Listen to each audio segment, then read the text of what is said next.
Saya adalah orang yang dulu pernah mencoba bunuh diri berkali-kali. Saya Nisa dari Tegal, tapi bukan Nisa Sabian ya Pak Ustadz. Oh, beda jauh ya. Jauh ya. Oh, mirip.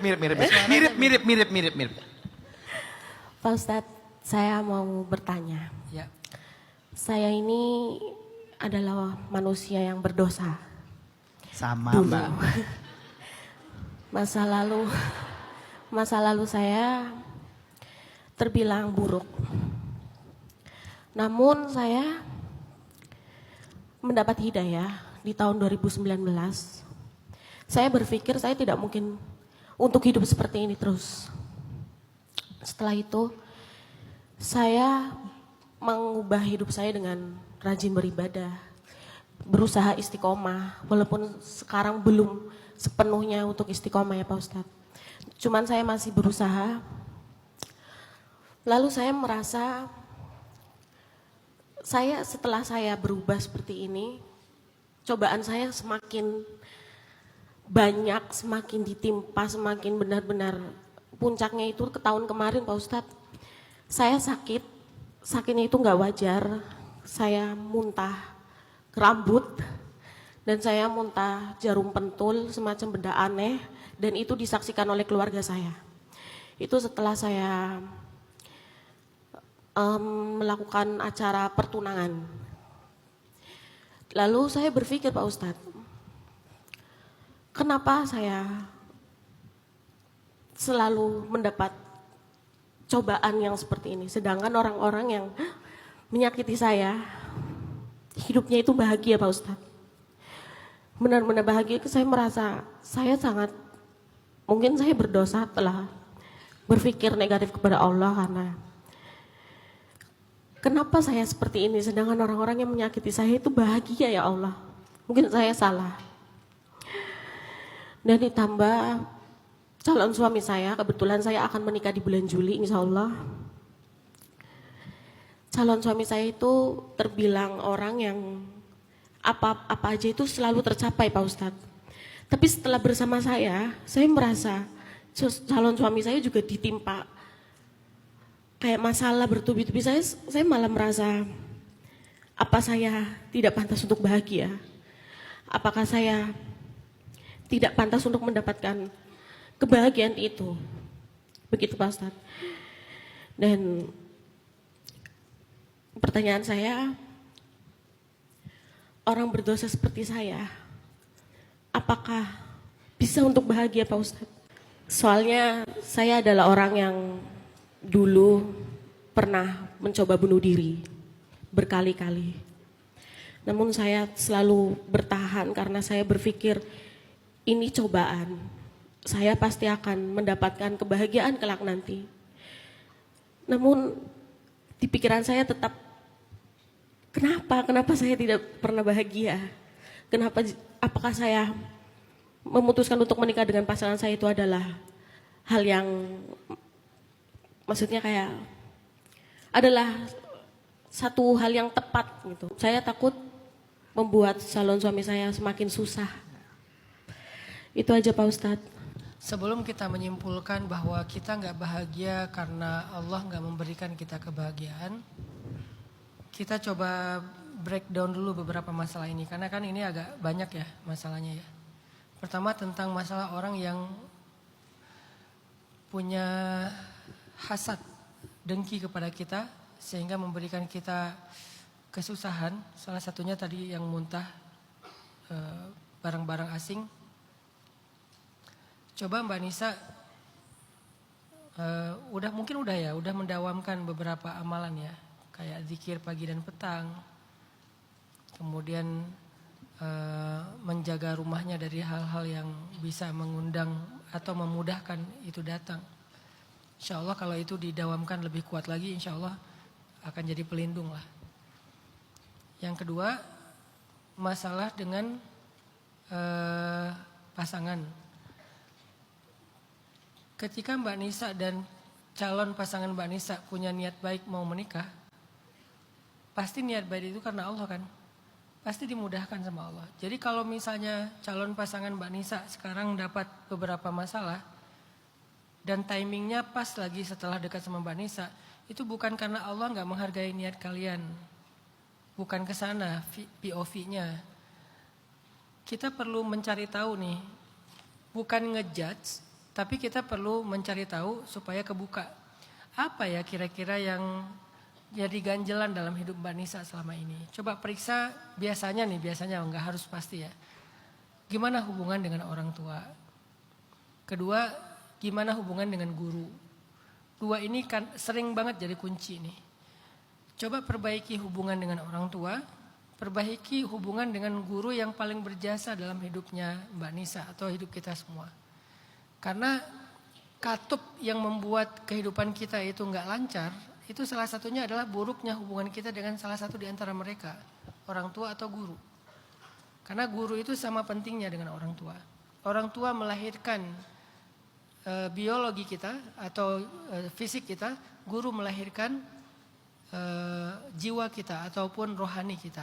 Jadi guru yang ngajarin kita ngaji, yang memperkenalkan kita tentang iman, yang memperkenalkan kita tentang Islam, dia adalah orang yang paling berjasa.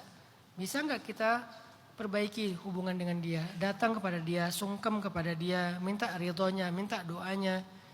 Siapa tahu kuncinya ada di dia gitu. Orang tua, guru. Baru nanti coba perhatikan lagi, kita kira-kira pernah zalim gak sama orang? Karena dulu ada orang ya di zaman Umar bin Khattab jadi Amirul Mukminin, ada orang itu hidupnya susah terus. Terus sampai Umar nanya gini, kamu pernah bikin dosa apa sama orang? Orangnya gak bisa nyebut, sampai kemudian anaknya yang ngasih tahu, ayah saya tuh pernah zalim kepada seseorang. Ya udah, akhirnya Umar bilang, kamu minta maaf sama orang itu, kamu coba perbaiki hubungan dengan orang itu, kamu coba senangkan hatinya. Setelah dia minta maaf sama orang itu, akhirnya baru kesusahan hidup dia itu berangsur-angsur hilang. Karena jangan-jangan kita selama ini gak sadar pernah menzalimi seseorang yang sangat menyakitkan dan doanya tembus langit, dan itu bahaya kan? Itu bahaya sekali. Kalau ada orang yang terzalimi angkat tangan, dia bilang, ya Allah, aku ingin menyebutkan kepadamu satu nama yang dia pernah menyakiti aku karena mencoreng nama baikku, harga diriku, atau menyakiti fisikku, atau mengambil hartaku, atau apapun ya masalahnya. Ya Allah, aku adukan dia kepadamu, berikanlah keadilanmu kepada kami. Itu ngeri banget kalau udah didoain kayak gitu sama seseorang. Walaupun saya punya prinsip, kalau saya lagi terzalimi, saya gak mau ngedoain orang yang terzalimi. Baik banget sih Ustaz. Bukan. Saya punya prinsip. Kalau lagi terzalimi itu kan doa kita makbul kan. Daripada ngedoain dia, mending saya doain diri saya sendiri. Jadi bukan saya gak ngedoain dia karena saya udah memaafkan. Bukan. Saya pakai kesempatan doanya mustajabah buat doain diri sendiri. Begitu terzalimi langsung saya fulus. Ini mah doa guyon lah ya. Apa yang hajat kita misalnya, ya Allah gini-gini. Pas lagi terzalimi langsung.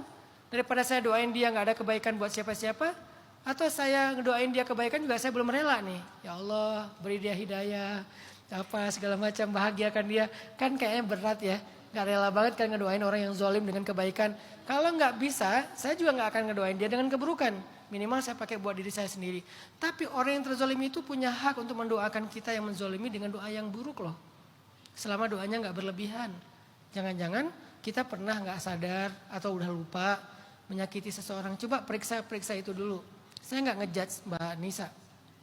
Lebih ke kayak introspeksi kita semuanya. Karena ini bisa berlaku kepada kita juga. Mungkin kasus Mbak Nisa bukan di situ. Beda lagi. Tapi siapa tahu kasus kita ada yang tentang orang tua. Ada yang tentang guru. Karena saya kan orang tua saya udah wafat. Berarti mertua.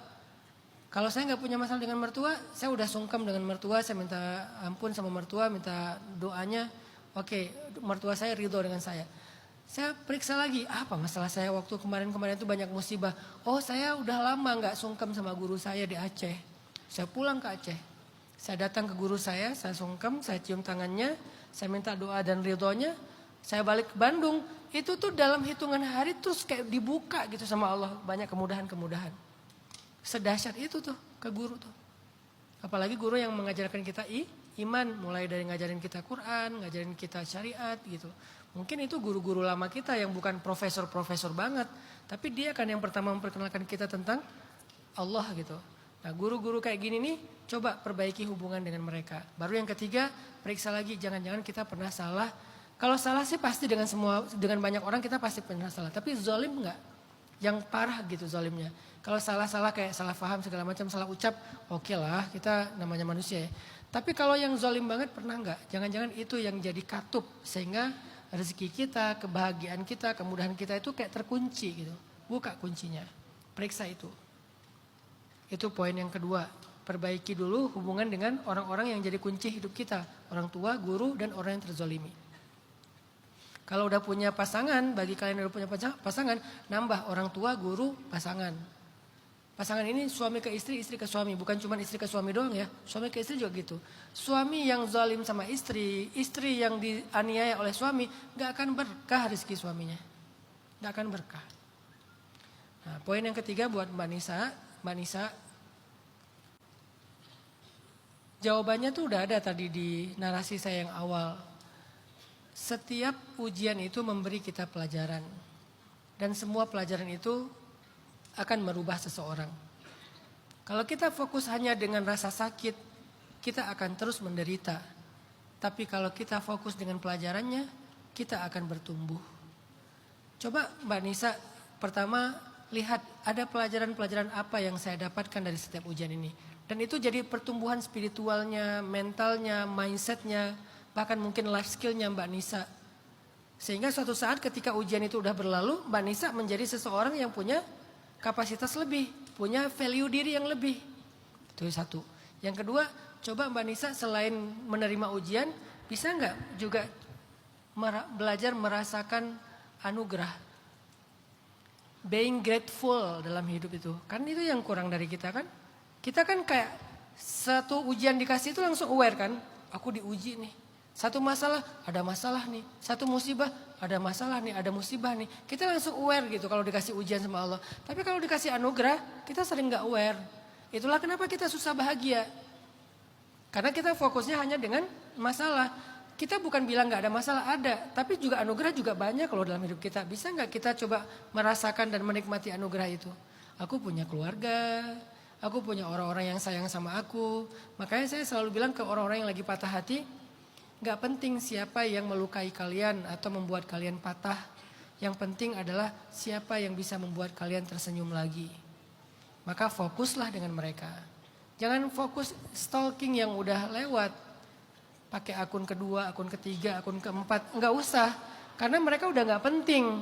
Kalau kalian hanya fokus dengan mereka, dengan orang-orang yang pernah mematahkan dan melukai kalian, nggak akan mudah untuk bahagia. Tapi kalau kalian fokus dengan orang yang ada di sekeliling kalian, circle yang membahagiakan kalian. Kalau saya sekarang udah punya keluarga, anak-anak saya, setiap saya pulang saya ngelihat anak saya yang masih kecil Ertuğrul, yang umurnya 5 tahun, yang rambutnya panjang segini, tapi kalau dilepas, ting, balik lagi ke sini. Yang senangnya reok Ponorogo, yang gini-gini di rumah, guling-guling di lantai. Saya tanya, "Adek, kamu ngapain guling-guling?" "Bentar, Mbak, aku lagi kesurupan." Kalau saya fokus ke dia, kalau saya fokus ke istri, kalau saya fokus ke keluarga terdekat saya akan lebih mudah menghargai hidup dan bahagia. Oh, ternyata hidup saya walaupun banyak masalah di luar rumah, di dalam rumah itu banyak banget anugerah ya. Anugerah pasangan, anugerah anak, anugerah orang tua, anugerah rezeki, anugerah kehangatan, anugerah ini dan itu. Banyak anugerah ya.